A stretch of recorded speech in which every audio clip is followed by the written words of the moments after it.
Hi guys, today I'm going to do two videos and they're kind of related, so you may want to watch them both. Today I'm going to start with a go-to guru series. The second person that I would like to talk about is Louise Hay, and then later I'm going to do a book review of one of my favorite books of hers. She's written many, but I'm going to talk about my personal favorite.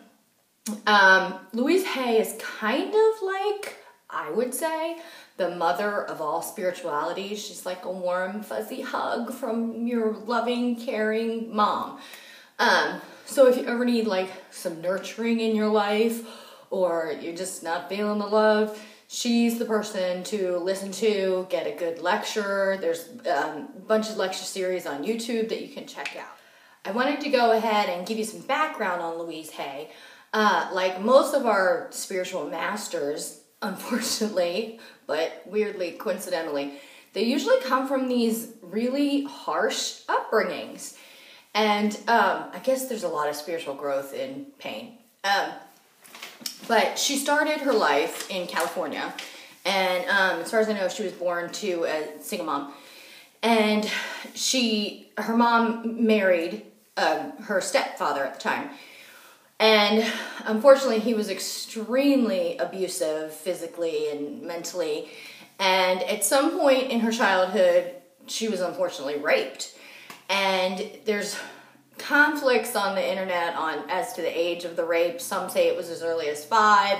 Some say it was a little older. Doesn't matter, really. The poor woman was raped at a very young age. And she came from a very impoverished background. And clearly not a healthy home life. So then, when she was 15, she ended up dropping out of school. She was pregnant by 16, and she ended up giving that baby up for adoption. And she ran away from home after she gave the baby up for adoption, I think. And she ran to New York. And she started modeling. She was always a beautiful woman. And she met her husband at the time. And she thought, okay, my life is turning around. I, have a very successful husband. I'm making a decent living with my modeling career. On the surface, everything seemed amazing. But after 14 years of marriage, her marriage ended. And she says that's when the healing began. She was very depressed after the 14-year marriage ended. And she went to a religious seminar. Let me get I have it written down. Hold on, I want to get the right name. Where she went to the Church of Religious Science. And she became very involved, engaged in this church.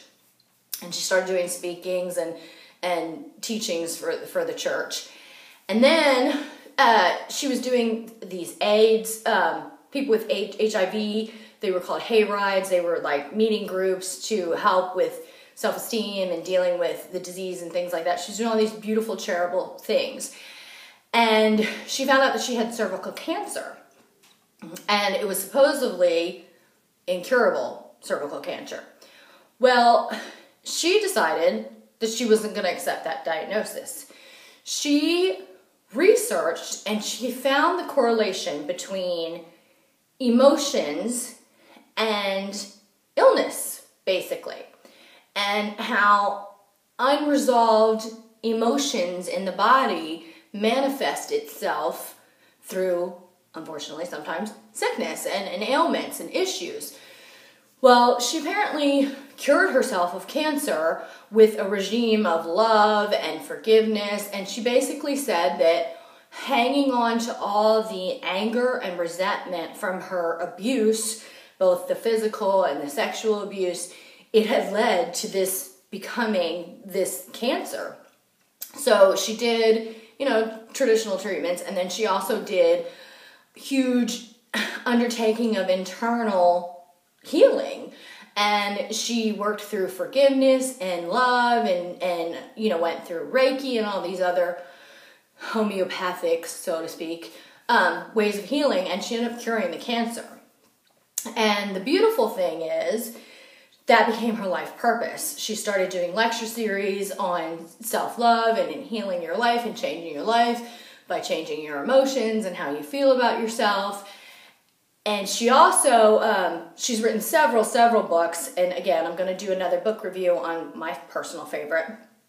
At 60, she became, I think it was like 60, maybe 59. She bought Hay House Publishing Company, which, as we probably all know, they are the people that publish all the big gurus, Gabby Bernstein, Wayne Dyer, Doreen Virtue.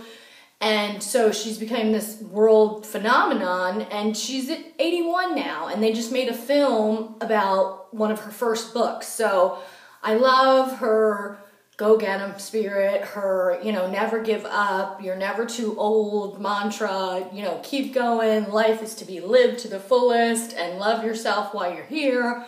She just has a beautiful, beautiful message. She's been through a lot, but she just teaches so much, and you just feel her heart. When she speaks to you, it feels like she's speaking to you directly. So anyway, she's my go-to guru. Like I said, I'm going to do a book review of one of my favorites of her books, but she's got a whole bunch of books out, a whole bunch of lecture series that are on YouTube. I'm going to put some links at the bottom about her website, and if any of this resonated with you, please like and share my YouTube channel. So I hope you guys are having a great day, and I hope that you check her out because she's definitely worth it. Have a great day.